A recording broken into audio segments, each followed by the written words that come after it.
participants are from North India, North East and South India. So our webinar will go into bilingual Hindi English both so that everybody feel participated here.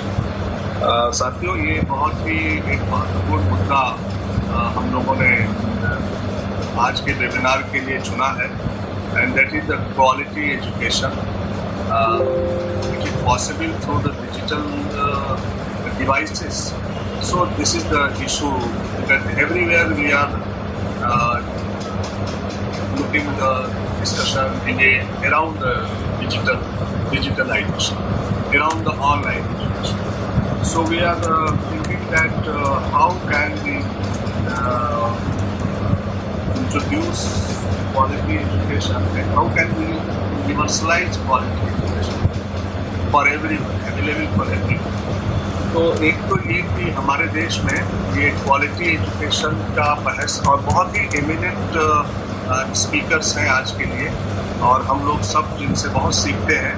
Professor Poonam Batra civil speak today the web.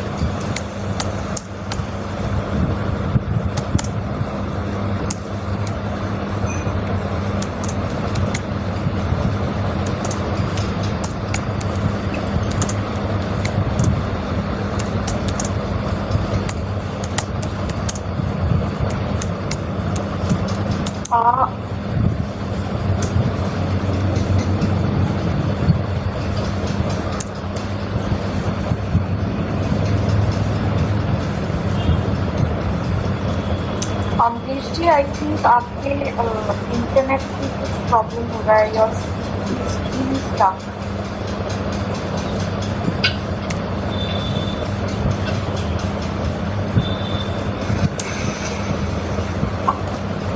Hello Amrish ji.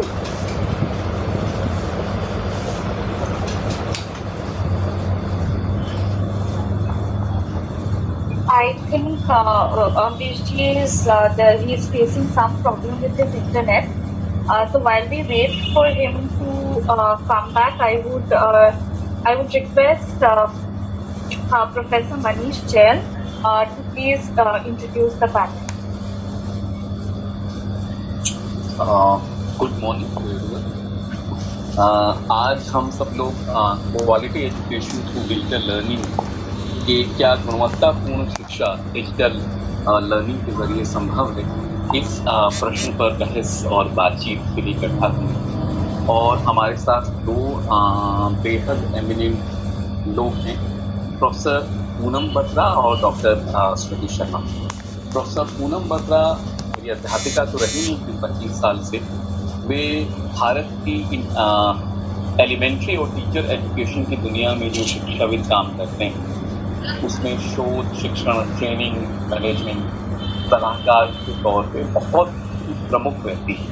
She has been professor of education at University of Delhi and was awarded the prestigious National Jawaharlal Nehru Fellowship in 2007 for research on teacher education and social change. एक बहुत महत्वपूर्ण बात जो शायद हम सब लोगों ने इतने सालों में उसके साथ काम करके सीखी है कि national curriculum framework for teacher education 2009 और जस्टिस वर्मा कमीशन 2012 जैसे दो बहुत महत्वपूर्ण पॉलिसी डॉक्यूमेंट्स जो अध्यापक शिक्षा टीचर एजुकेशन के कॉन्टेक्स्ट में विच ले out a scene for how should we think about teacher education, उसमें उनकी ज़बरदस्त भागीदारी रही. And she is a person who has been engaged with both education theory and practice. DLED कार्यक्रम जो भारत में एलिमेंट्री एजुकेशन के कॉन्टेक्स्ट में has been seen as a very innovative program. She has been involved in its conceptualization, has anchored it for decades. And it is with this program, the DLED program department, elementary education, that Dr. Smriti Sharma, who teaches at Lady Shri Ram College for Women, University of Delhi, has been related with for last 2 decades. Dr. Smriti Sharma has been involved with developing curriculum frameworks for teacher education. She has been involved in working with school teachers and teacher educators in the areas of in-service and capacity building. और बहुत ही सरकार, गैर सरकारी और संस्थाओं के साथ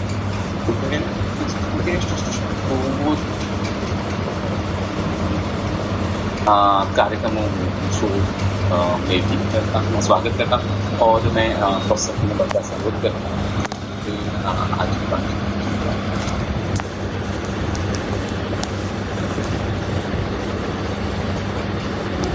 thank you very much Amrish मुझे बुलाने के लिए इस सत्र में, और thank you Manish for the introduction.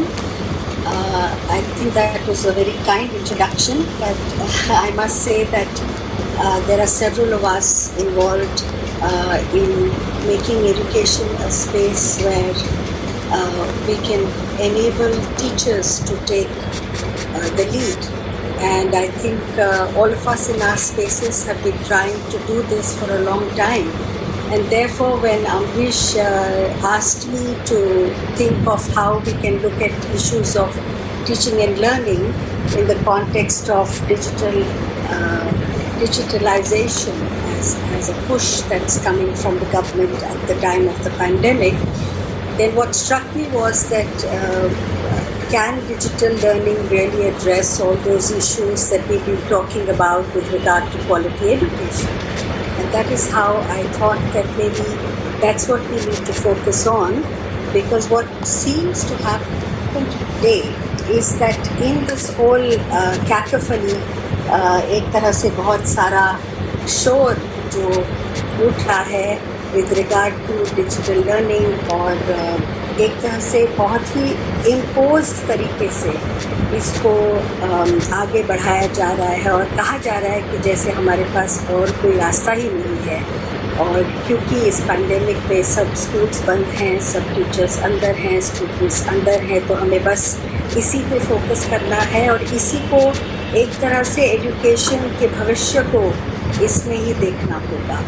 और मुझे लगता है कि इस कॉन्टेक्स्ट में बहुत ज़रूरी हो जाता है कि हम कुछ ऐसे मुद्दों को याद करें और उसको इस संदर्भ में फिर से देखें, क्योंकि आज के संदर्भ में डिजिटल लर्निंग का जो पुश है वो बहुत सारे ऐसे मुद्दे हैं जो हम लोग बात करते रहे हैं, डिबेट्स हुई हैं, तरह तरह की पॉलिसीज़ में भी हस्तक्षेप हुआ है, but we haven't been able to take it to its logical conclusion, mainly because of new kind of neoliberal policies that have always been coming up, and since the last 6 years it's become much more difficult.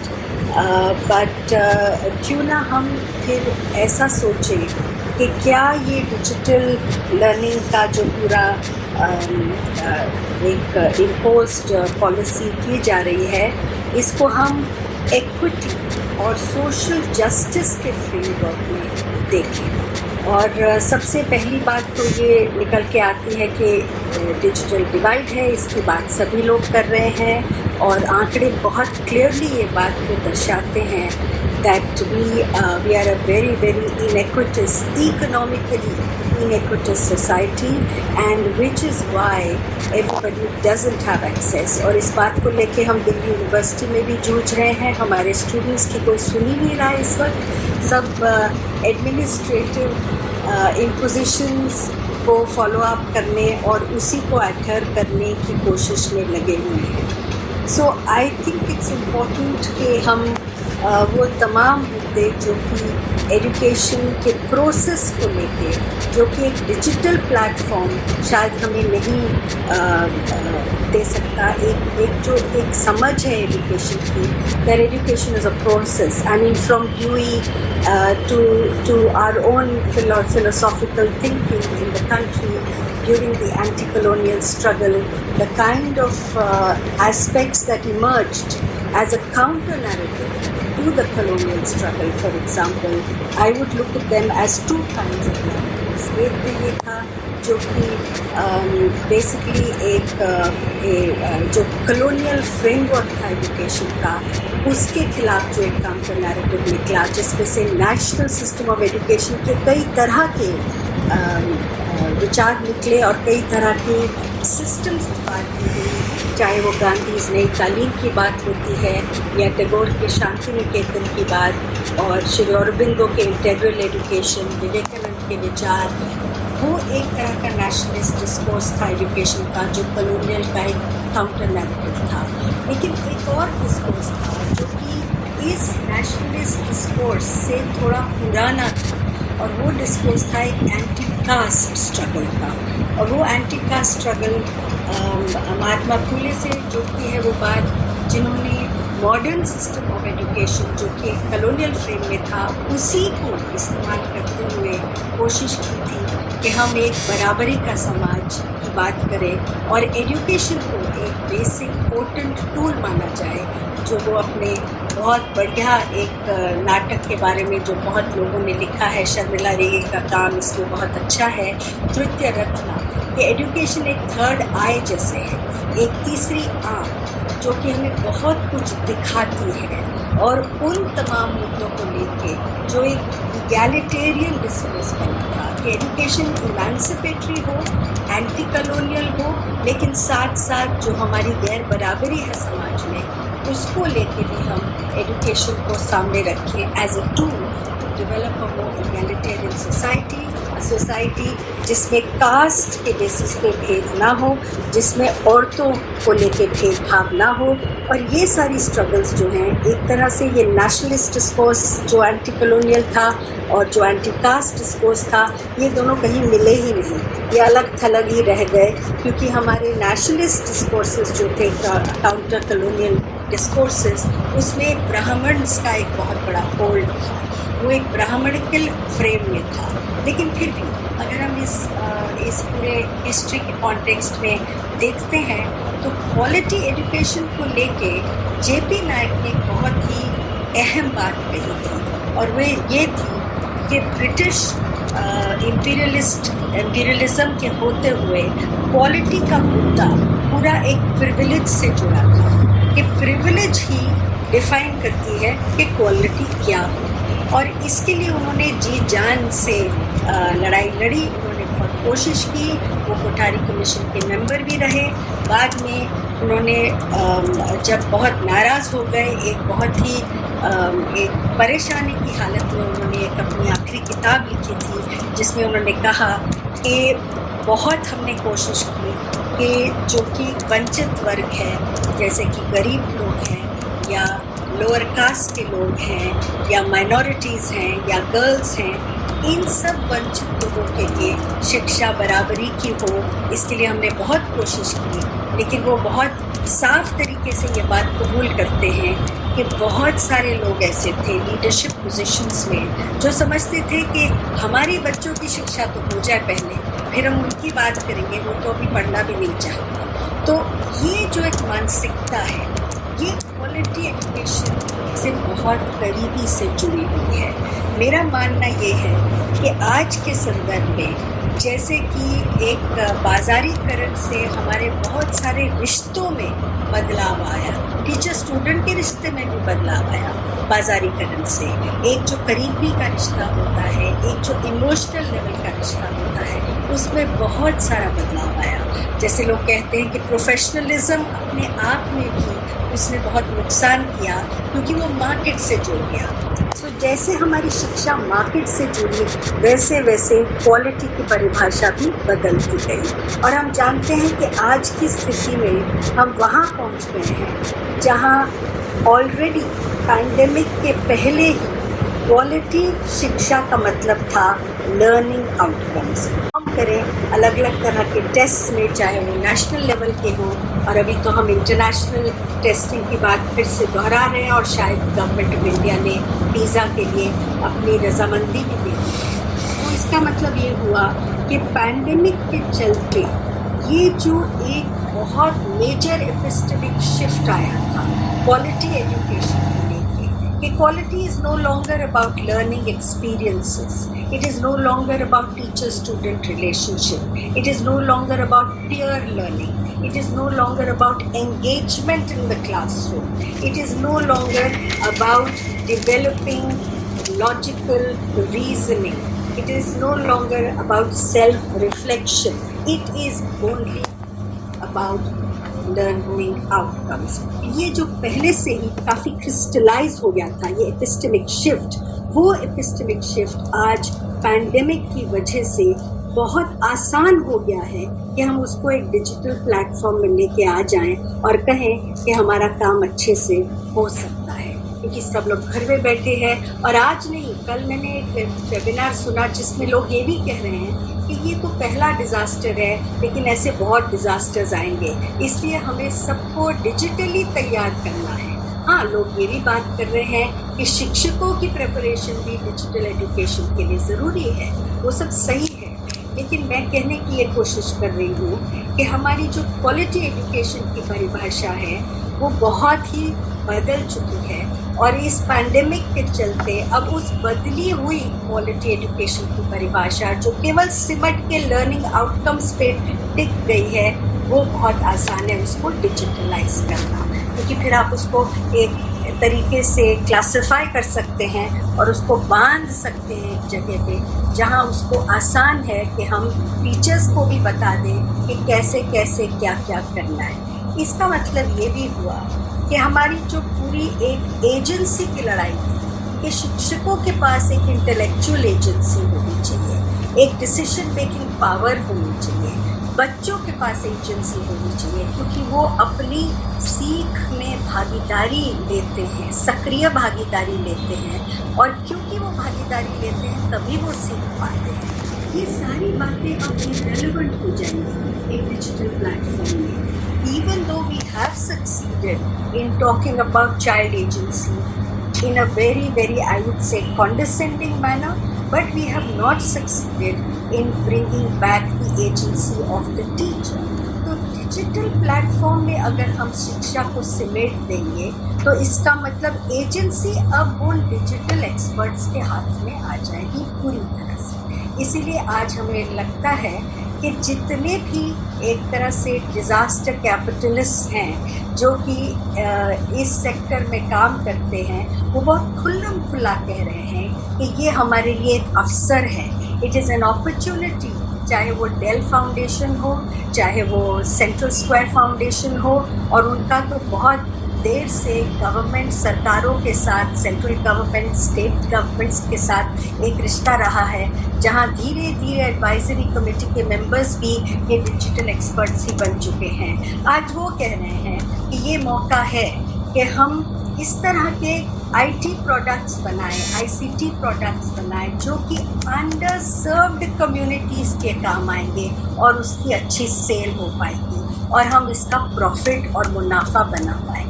तो आप कहिए कि आज हमें कोई शर्म नहीं है इस बात से कि एजुकेशन अब इस मोड़ पे आ गई है कि हम डिजिटल प्लेटफॉर्म में भी एक नए तरह का एक्सक्लूजन को क्रिस्टलाइज करने की कोशिश में हैं, और ये सबसे बड़ी प्रॉब्लम है हमारे सामने, क्योंकि पहले से एक बच्चा जो था वो एक कॉन्टेक्स्ट में था, लेकिन धीरे धीरे वो बच्चे का कॉन्टेक्स्ट भी हटा दिया गया और हमें कहा गया कि सभी बच्चे ऐसे ऐसे सीखते हैं, और धीरे धीरे वो डिस्कोर्स अब चाइल्ड से लर्नर की तरफ आया, अब लर्नर से मुझे लगता है एक कंज्यूमर की तरफ आ गया है। तो ये मार्केटाइजेशन का, एक ग्लोबल कैपिटलिज्म का स्वरूप हम देख रहे हैं, जहाँ डिजिटल एजुकेशन एक तरह से एक नए तरह का एक्सक्लूजन भी है, और क्वालिटी एजुकेशन से जुड़े तमाम मुद्दे, चाहे वो एक्विटी के हो,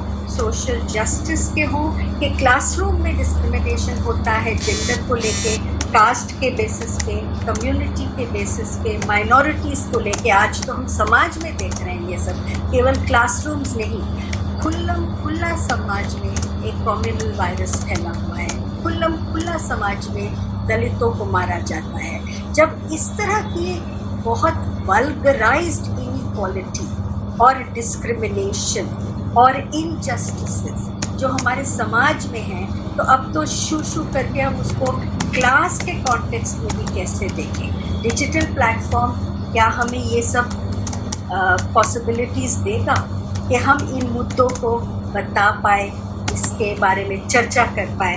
क्या डिजिटल प्लेटफॉर्म हमें शिक्षा को economically, culturally, socially, environmentally relevant बनाने में मदद कर सकता है?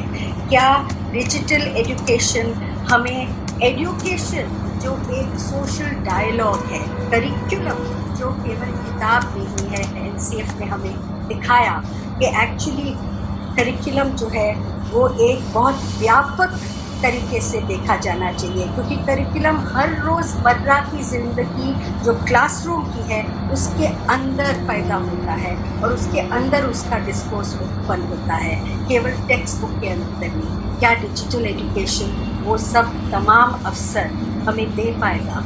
मुझे लगता है डिजिटल एजुकेशन इस लेवल पे आ गया है कि वो ये सारी एजेंसीज, चाहे वो टीचर की हो, चाहे वो चाइल्ड की हो, चाहे वो एजुकेटर की हो, एक प्रैक्टिशनर की हो, एक टीचर एजुकेटर की हो, तमाम तरह के जो लोग जुड़े हैं, एक्टिविस्ट जो जुड़े हैं एजुकेशन के साथ, जो NGOs जुड़े हैं, जो कि बहुत अरसे से कोशिश कर रही है एक बराबरी का समाज, एक बराबरी का करिकुलम हम बना पाए, वो सारी तमाम बातें कहाँ जाएंगी? क्या डिजिटल प्लेटफॉर्म हमें ये कोशिश हमें ये मौका देगा कि हम इसके बारे में बात भी करें? मुझे ऐसा लगता है आज हम इस जगह पे पहुंच गए हैं जहां पूरा जो मुद्दा एक सब्जेक्टिविटी का है और एक रिफ्लेक्सिविटी का है, जो कि एजुकेशन में बहुत अहमियत रखता है, वो सब गायब हो जाना है, क्योंकि अब हम ऑब्जेक्टिविटी के नाम पे सबको एक होमोजेनाइज्ड करिकुलम देंगे, एक डिजिटल प्लेटफॉर्म के नाम पे कहेंगे बराबरी हो गई, क्योंकि हम सब वही चीज़ सीख रहे हैं और सिखा रहे हैं। तो आप सोचिए कि हम कहाँ पे जा रहे हैं। मेरे हिसाब से इस संदर्भ को लेते हुए हमें थोड़ी चर्चा करनी चाहिए कि सबसे बड़ा डेंजर यही है हमारे लिए कि अब हम पूरी तरह से अपने अधिकार एज शिक्षक, अपने अधिकार एज लर्नर्स, एज चिल्ड्रन, अपने अधिकार एज सिटीजन्स और अपने अधिकार as agents of change and social transformation surrender करने जा रहे हैं एक डिजिटल प्लेटफॉर्म पे। Thank you very much.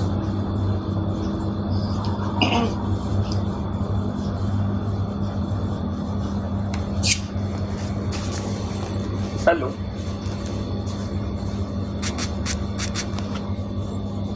Hello. Am I audible? Yes, sir, you're audible. Yes. Thank you, ma'am. This was just terrific. Ma'am largely spoke in Hindi, so before.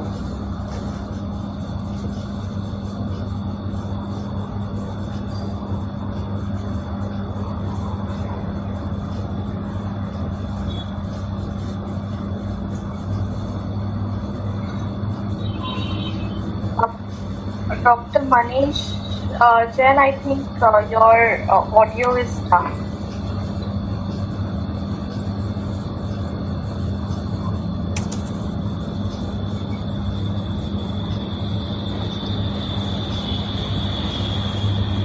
I've sent you a request to unmute your mic, Dr. Manish Jain. Okay. Yes. Yes. I have unmuted it. Is it audible now? Yes. Okay. Yeah. So I will try to brief in few minutes the arguments which Professor Batra has raised before us.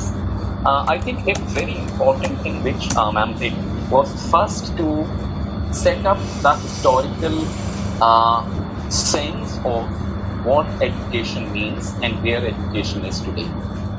She began reminding us of the time before independence, where she marked out two distinct trajectories.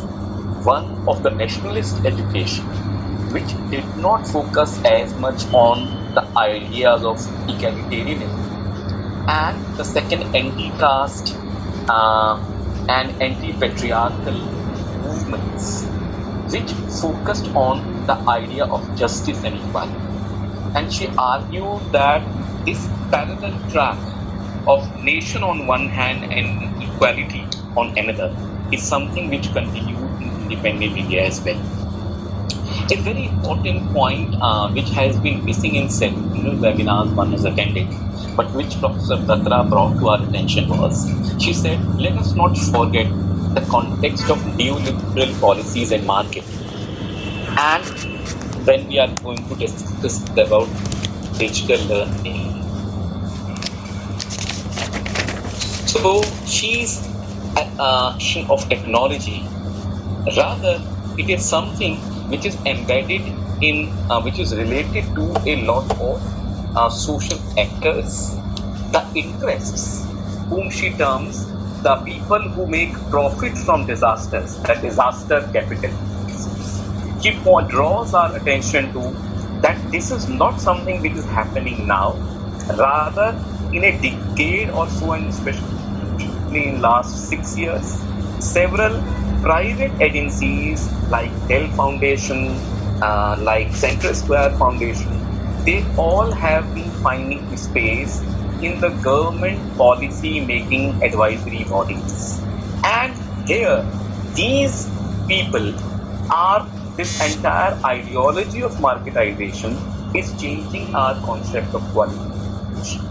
She distinctly pointed out that how the idea of child was reduced to learner, and she expressed her anxiety that this may be further reduced to being a consumer. So she asked us to think that what would it mean if no longer learning is about experiences, engagement, logical reasoning, self-reflection, teacher and student.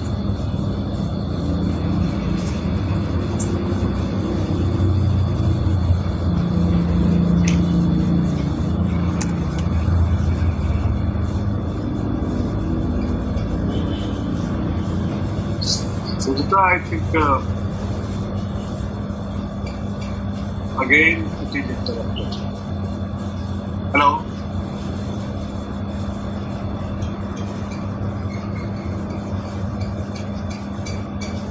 Yes, I think he's having problem with his internet connection. Yeah. So should we move ahead with Professor Smriti Sharma? Yeah.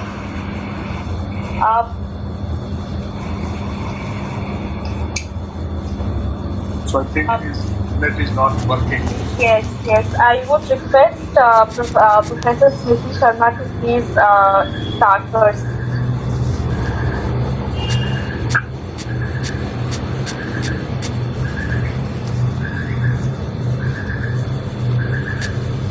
Shall I begin?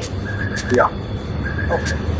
तो मैं अपनी बातचीत सबसे पहले तो ये कहते हुए करना चाहूँगी कि काफ़ी कठिन काम है अपने आप को देखते हुए अपनी बात प्रस्तुत करना, और क्योंकि मैं भी एक शिक्षिका रही हूँ, पिछले 20 साल से पढ़ा रही हूँ, तो अपने आप में जिनसे आप बातचीत कर रहे हैं उनको ना देखना और उनकी भागीदारी को बहुत हद तक एक टेक्निकल तौर पर हटा देता है, जिससे कि एक अपने आप में एक having said that, thank you professor Batra, जिन्होंने कि एक पृष्ठभूमि जो है ऐतिहासिक और समकालीन तैयार करती है शिक्षा को लेके, गुणवत्ता शिक्षा को लेकर के, और क्या हम डिजिटल माध्यम के द्वारा सीखने सिखाने की बातचीत कर सकते हैं।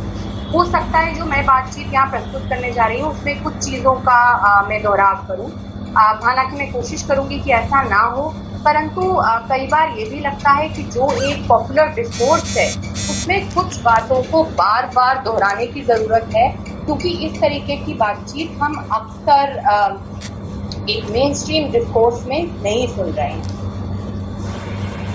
तो सबसे पहली जिससे मैं अपनी बातचीत शुरू करना चाहूँगी वो ये है कि बहुत सारे लोगों को लगा कि इस क्राइसिस में डिजिटल लर्निंग जो है वो एक सल्यूशन है, वो एक रियलिटी है। उसको हम एक रियलिटी या फिर हम उसको एक बिना कुछ सोचे जाने समझे बिना या उसकी समालोचना किए बिना उसको एक ऑल्टरनेटिव, और वाजिब ऑल्टरनेटिव नहीं, यहाँ पर तो जो डिस्कोर्स है उसमें उसको एक ही ऑल्टरनेटिव के रूप में प्रस्तुत किया जा रहा है, उसको थोड़ा सा समझना पड़ेगा, उसकी समालोचना करनी पड़ेगी, because after all questioning and critique and critical thinking actually are the fundamentals to looking at quality education.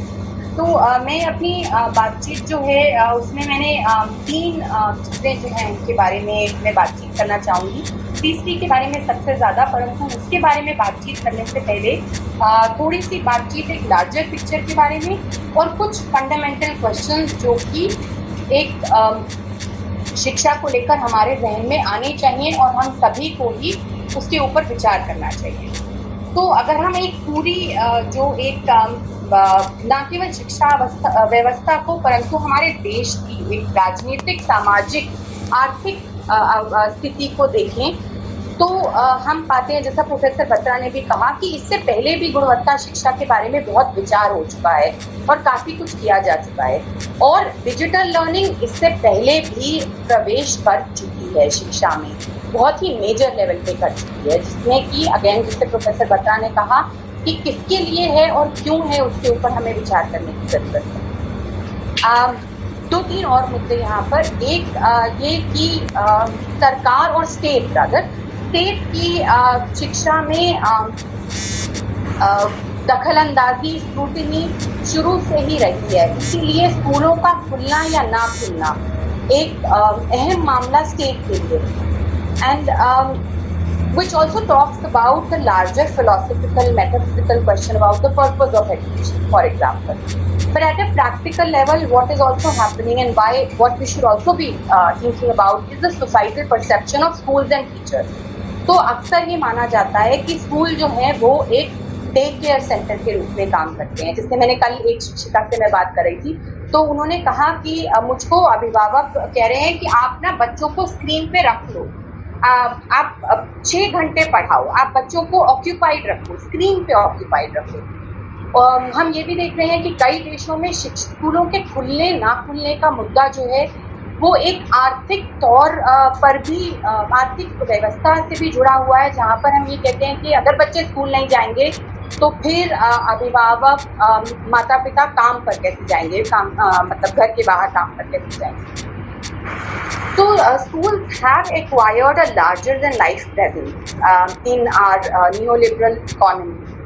In fact, very quickly मैं हवाला देना चाहूँगी यहाँ पर कि मैंने अभी फिलहाल में ही एक ऑनलाइन सर्वे किया जिसे 250 बच्चों ने, सरकारी और गैर सरकारी दोनों निजी स्कूलों के बच्चों ने भरा और तकरीबन 60% बच्चे जो थे वो सरकारी स्कूल से थे।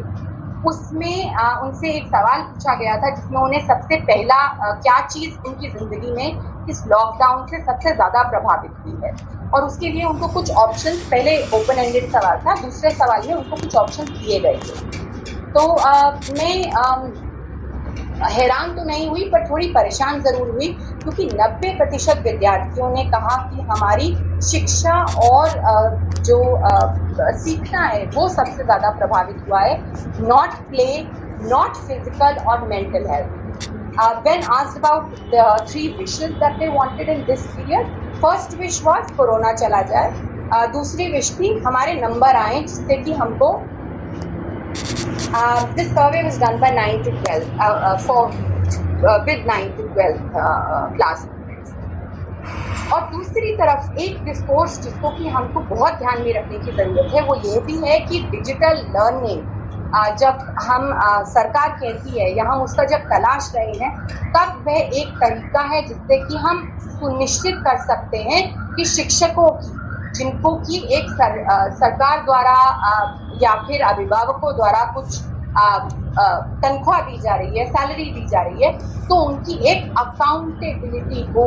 तो one of the major issues that is also we need to look at critically is that teachers are being held accountable for earning their salaries, so as to say. और इसमें बहुत रिसेंट नहीं है, कुछ recent phenomena नहीं है, हम इसको देखते आए हैं कि किस तरीके से पहले भी ये चलता रहा है और अभी भी हम देखते हैं कि किस तरीके से जैसे दिल्ली सरकार में कई शिक्षकों को स्कूलों की, जिनको क्वारंटीन सेंटर में कन्वर्ट किया गया है, उनकी देखरेख के लिए और राशन डिस्ट्रीब्यूशन के लिए लगाया गया है। बहरहाल इसके ऊपर मैं बातचीत करना चाहती हूँ कुछ सवालों पर शिक्षा को लेकर के। तो पहला सवाल जो है वो ये है कि शिक्षा क्या है, ये कौन तय करता है, और शिक्षा का उद्देश्य क्या है, मकसद क्या है, ये कौन तय करता है। So in this, I want to say that we need to be aware and cognizant that education is a political matter, and it is meant to perpetuate the status quo rather than disrupt it. It pertains largely to content delivery and transmission of knowledge. Knowledge की जब हम बातचीत करते हैं तो ज्ञान क्या है, और ज्ञान कौन तय करता है कि कौन सा ज्ञान किसी दूसरे ज्ञान की तुलना में ज़्यादा ज़रूरी है, ज़्यादा अहम है, जिस पर ज़्यादा तवज्जो दी जानी चाहिए। एक और बातचीत जो इससे जुड़ी रही है, जो एजेंसी की बात की प्रोफेसर बत्रा ने, कि हमने अक्सर शिक्षकों को, बच्चों को, समुदायों को इन अहम सवालों से, जो कि एक शिक्षा को तय करते हैं, पूरी शिक्षा का ढांचा जिन पर खड़ा है, हमने उनको सुनिश्चित किया है ये कई तरीके से कि उनकी भागीदारी इन सवालों को तय करने में ना हो। खास तौर पे कुछ वर्गों की, कुछ तबकों की भागीदारी को, इसकी भागीदारी ना हो, ऐसा सुनिश्चित अक्सर किया गया है हमारी शिक्षा प्रणाली। इसी के तहत एक और सवाल आता है जिसकी बातचीत अगेन प्रोफेसर बत्रा ने करी, परंतु मुझे लगता है कि उसके ऊपर भी हमको और सोचने की ज़रूरत है कि डिजिटल लर्निंग किसका पर्पस सर्व कर रही है, किसके लिए, किसका उद्देश्य है जो डिजिटल लर्निंग में, या किसका मुनाफा है, अगर मैं बहुत ही स्पष्ट शब्दों में कहूँ न्यू लिबरल डिस्कोर्स को देखते हुए, कि क्योंकि हम ये बातचीत करते हैं अक्सर, और ये बातचीत हो रही है कि किस तरीके पे हाशिए पे जो बच्चे हैं, जो समुदाय हैं, शायद उनसे इनका और हाशिएकरण हो रहा है, क्योंकि हम उनको इस डिजिटल लर्निंग में नहीं जोड़ पा रहे हैं, और अगर जोड़ भी पा रहे हैं तो हम गुणवत्ता शिक्षा के जो मायने हैं वो डिजिटल लर्निंग के द्वारा नहीं कर पा रहे हैं। क्योंकि शिक्षा है क्या आखिर? If we believe that education is transformative, education is to bring about a social transformation, is to promote an ability to reason and to think critically in the children, is about social and humanizing components, which are very, very crucial to education. Education is collective rather than individualistic. Education is for a child to understand, सीखना कैसे है, बजाय इसके कि कुछ चीज़ों को रख लेना या फिर उनको रिकॉल करने के लिए एक कौशल, रिकॉल करने का कौशल प्रदान करना। तो अब हमारी समझ ये कहती है कि बच्चे चीज़ों के साथ जुड़ के, चीज़ों को एक्सपेरिमेंट करके, सामग्री के साथ, पठन सामग्री इसमें शामिल है, आइडियाज़ के साथ एक संवाद, एक चर्चा के द्वारा सीखते हैं। हम ये भी मानते हैं, और बहुत कई शोध कार्यों ने कहा है कि किस तरीके से संवेग शिक्षा का एक बहुत, और सीखने सिखाने की प्रक्रिया का एक बहुत अहम अंग है। और जब मैं यहाँ पर संवेगों की बातचीत कर रही हूँ तो मैं ये सतही समझ की बातचीत नहीं कर रही कि आज मेरा मन खराब है, या आज मैं बहुत दुखी हूँ इसलिए मुझसे पढ़ाई नहीं हो पा रही है या मैं नहीं सीख पा रही हूँ। मैं बातचीत कर रही हूँ उन गहरे प्रश्नों की जिसमें कि एक शिक्षिका की अपने विद्यार्थियों से अपेक्षा उन विद्यार्थियों के सीखने सिखाने को प्रभावित करती है। There are a lot more examples, but I think I just for this point stop here. तीसरी बातचीत जो मैं करने जा रही हूँ, और मैं इसके ऊपर थोड़ा समय कम है तो मैं I just quickly go through all the points. हमारी क्या कुछ अवधारणाएं इस पूरी प्रक्रिया में शामिल है, अवधारणाएं और / पूर्वाग्रह कहूँगी मैं। तो पहला है कि हमारे बच्चों को लेकर के बच्चे को लेकर के हमारा क्या मानना है। और मैंने जानकर बच्चा कहा क्योंकि हमेशा वो बच्चा ही होता है, वो बच्ची नहीं होती है। अक्सर हमारी पूरी शिक्षण व्यवस्था में, हमारी सोच में वो बच्चा भी कौन है? वो बच्चा एक यूनिवर्सल कॉन्सेप्ट है। वो बच्चा एक अर्बन कॉन्सेप्ट है कि वह बच्चा है जो घर पे काम नहीं करता है। और मैं यहाँ चाइल्ड लेबर की बातचीत नहीं कर रही हूँ, परंतु घर की जिम्मेदारी को उठाना या घर में कुछ काम करना, इसके ऊपर, और हम में से कई लोग शायद इससे जूझ रहे होंगे। और मैं एक खास तबके की बात कर रही हूँ आज की। तो जैसा मैंने पहले कहा कि ये बहुत बातचीत हो चुकी है और कई लोगों के कमेंट्स भी मैं देख रही हूँ, क्या मुमकिन है हर एक स्टूडेंट को डिजिटल वे के थ्रू जोड़ पाना। तो हाँ, मोबाइल का इस्तेमाल, इंटरनेट की अवेलेबिलिटी में यहाँ पे एक ब्रीफली कहूँगी कि उसके अलावा कल्चरल कैपिटल जो कि बच्चों के पास नहीं है, वह भी इसमें शामिल है। दूसरे, भाषा, पूरा डिस्कोर्स जो है जूम अंग्रेजी में है। हमने एक तबके को तो जूम का इस्तेमाल नहीं करना चाहिए, परंतु हमने उससे एक परे कर दिया है। विशिष्ट क्षमताओं वाले बच्चों की जब हम बातचीत करें, जब हम दृष्टिबाधित बच्चों की बातचीत कर रहे हैं, जब हम उन बच्चों की बातचीत कर रहे हैं जिनको सुनने में या फिर जिनको पढ़ने में कठिनाई है, तब हम किस तरीके से उसको रिकंसाइल करें। इस बारे में बहुत बातचीत हो चुकी है, परंतु मुझे लगता है कि इन्हीं मुद्दों को लेकर के यह बातचीत नहीं हुई है कि एक शिक्षिका के पास भी यही सारे मुद्दे हैं। हमने मान लिया है डिजिटल लर्निंग में कि एक शिक्षिका खास तबके से आती है, एक खास आर्थिक सामाजिक वर्ग से आती है, कि उसके पास मोबाइल फोन या स्मार्टफोन तो होगा ही।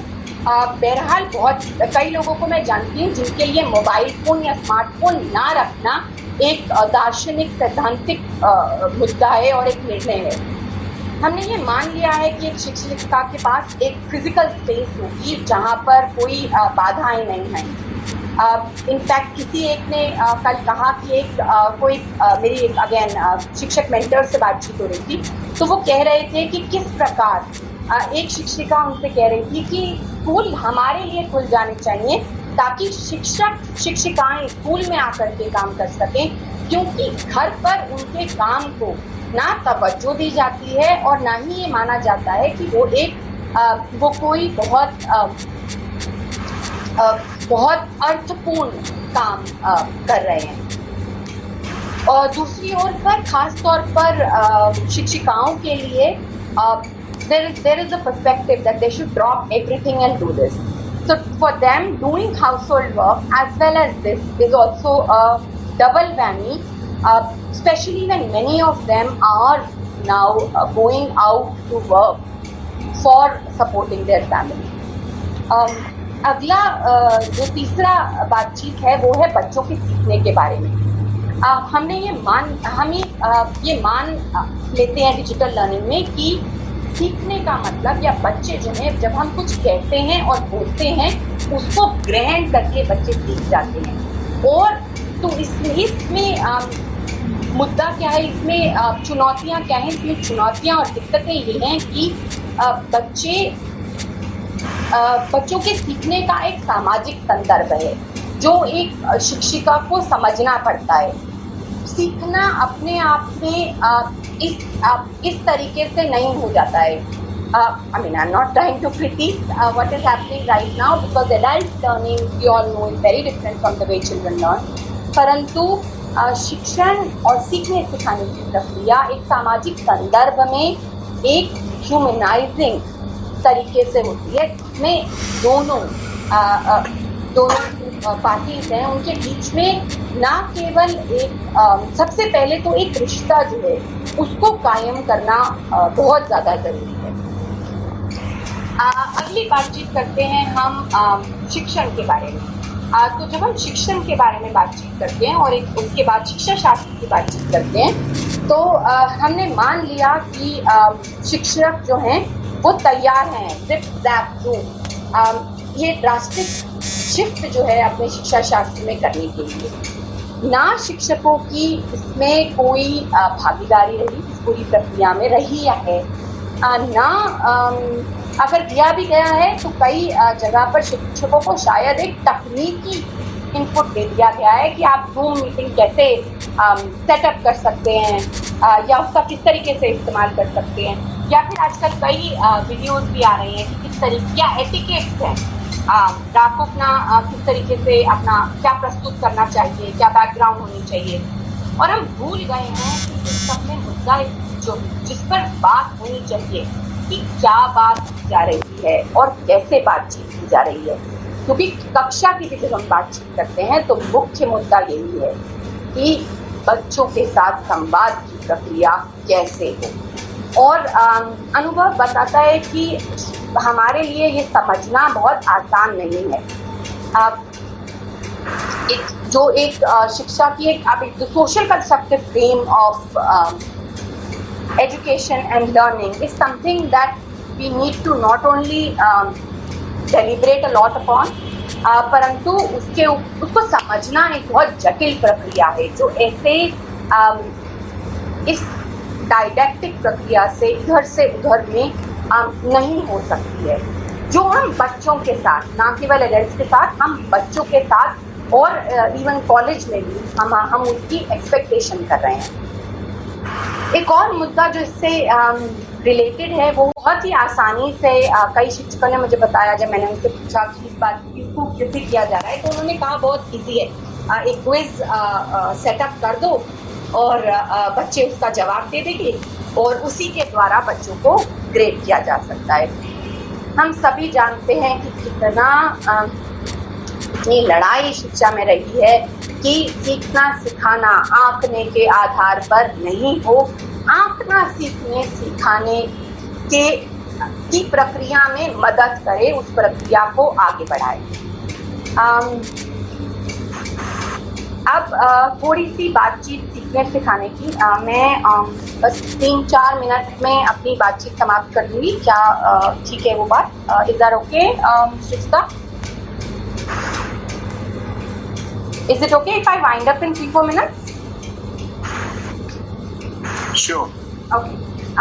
So जब हम बातचीत कर रहे हैं शिक्षा शास्त्रीय चुनौतियों की, तो अगर आप don't take more than 2 minutes. No, sure. Thank you. तो अगर हम बातचीत कर रहे हैं कि ग्राउंड लेवल पर हो क्या रहा है, तो ग्राउंड लेवल पर हम देखते हैं कि ऑडियो या फिर वीडियो के द्वारा एक बच्चों के समूह को इकट्ठा किया जा रहा है, जिसमें बहुत सारे बच्चे पहले ही बाहर कर दिए गए हैं, क्योंकि ये वही बच्चे हैं जो शायद जिनके पास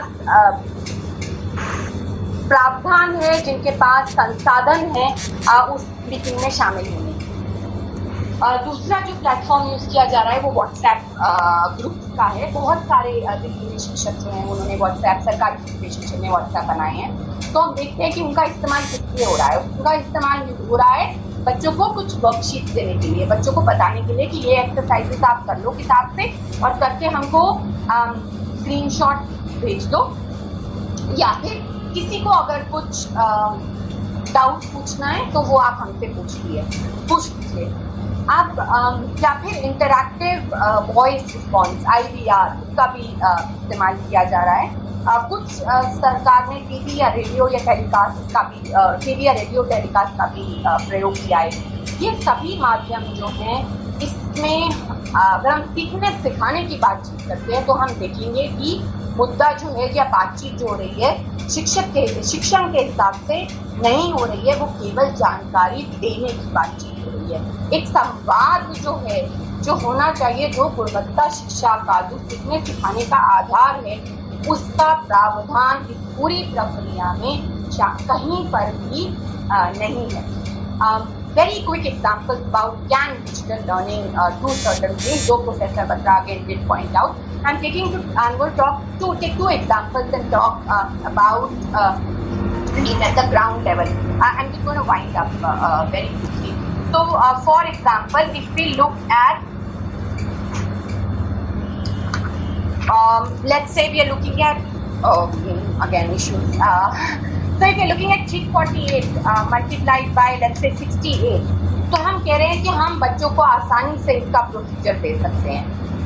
मुद्दा ये है कि क्या हम बच्चों को डिजिटल लर्निंग के द्वारा इसके पीछे की जो संरचना है के बारे में पूछने पर या इसके ऊपर खुद इस फॉर्मूले के ऊपर खुद आने के लिए क्या हम उनको तैयार कर सकते हैं। आप बहुत सारे अगर वयस्कों से भी पूछेंगे, क्योंकि हमारी खुद की पढ़ाई इस तरीके से हुई है, so let's say 448 divided by 83, तो हम कहेंगे कि पहले 3 को ऊपर से कर दो, फिर नीचे एक क्रॉस लगा दो या 0 लगा दो और 8 को कर दो।